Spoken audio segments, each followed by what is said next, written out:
Hey, this is Congressman Shri Thanedar. I am going to the congressional briefing on Iran war. I don't understand why Trump decided to start this war. He said he just had a feeling that Iran is going to be attacking us. Now, J.D. Vance had some other reason. Secretary Rubio said because the Israel is going to start the war and we might get attacked. None of these cabinet members or Trump have a unified reason why. I am going to this congressional briefing right now looking for some answers. Hey, this is Congressman Shri Thanedar here in beautiful downtown Detroit. I'm meeting people, asking them to make sure they vote on August 4th in the primary election. I'm asking for your vote so I can continue fighting the Trump administration, continue fighting their corruption and their lawlessness. Meanwhile, Watch a district race in Michigan is for the 13th congressional district. And just in, CBS News projects incumbent Shri Thanedar lost to his challenger here, Donovan McKinney. McKinney is a lifelong Detroiter with high-profile endorsements from congressional progressives, including U.S. Senator Bernie Sanders and U.S. Representative Rashida Tlaib. Thanedar represented Detroit in the Michigan House of Representatives from 2021 to 2023. He's finishing up his second term in Congress, and he largely self-funded his campaign.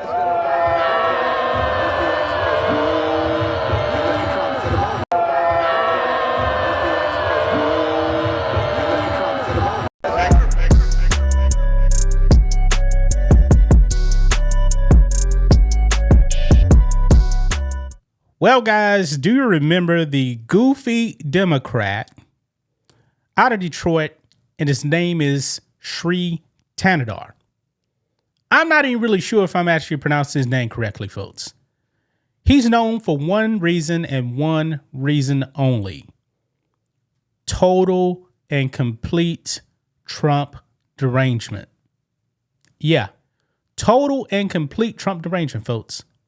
This is the only reason why anybody knows his name.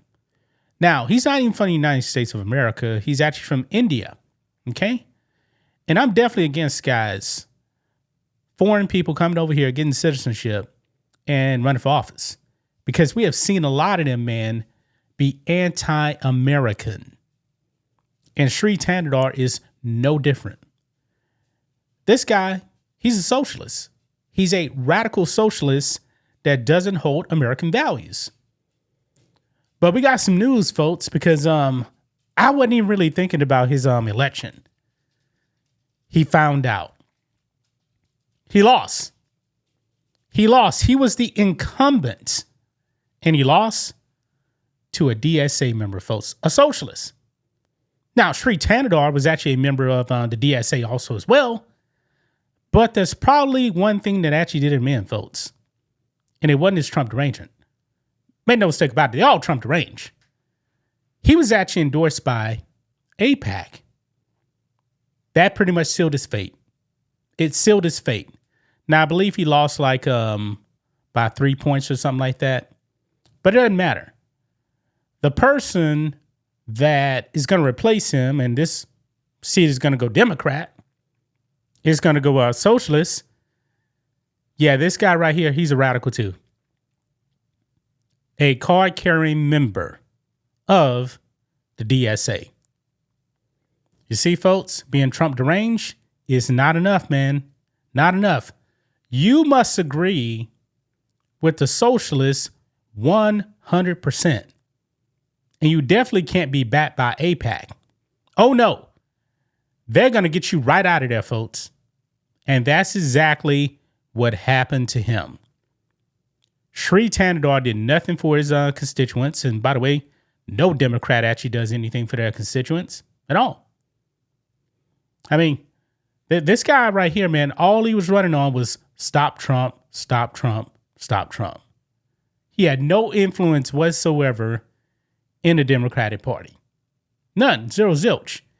His career is now over with. Let's get into it, guys. Here we go. So right over here, Libs TikTok Rep. Sri Tanadar from India, who can barely speak English and made it his mission to impeach Trump, has lost his primary. He did. Now, here's the results here from Michigan House District 13. Donovan McKinney, a communist, defeated him by a little over 4,000 votes. Donovan McKinney got 52% of the vote. Sri Tanadar got 48% of the vote. This man was the incumbent. And he lost. Let's read this here on Axios. State Rep Donovan McKinney bested two-term incumbent Rep Sri Tanadar in Tuesday's Democratic primary to represent Michigan's 13th congressional district. The lifelong Detroiters win, so Donovan McKinney, give him credit, he's actually from Detroit. Sri Tanadar is not. Now, they're both radical socialists, and the people in Detroit should not be voting socialists. But I digress. The lifelong Detroiters win likely returns Detroit to black representation in Congress, which ended with Thanadar's 2022 victory. It also brings another victory for a progressive-backed candidate. They both progressives, which is really regressive, by the way.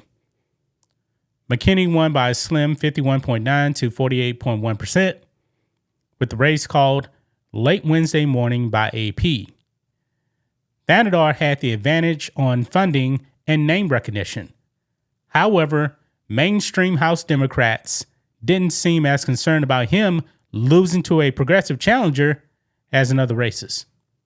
Yeah, because this guy, I believe even the establishment, man, Democrats didn't want this guy. They didn't really care.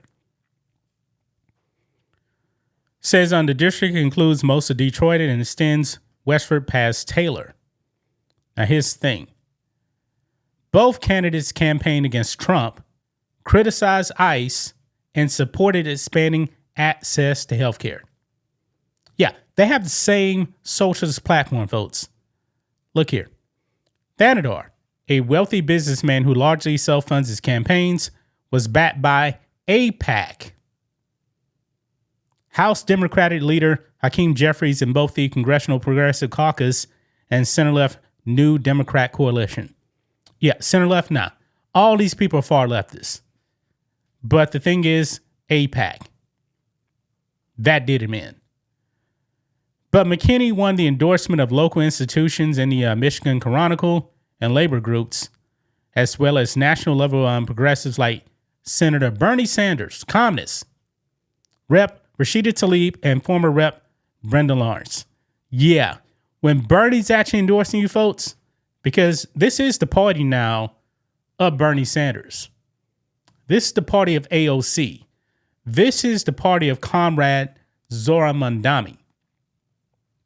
If you get their endorsement in the Democratic primary, yeah, you're probably going to win your primary. Now, for the nation as a whole, all these DSA people, man, getting elected, it's going to backfire on them.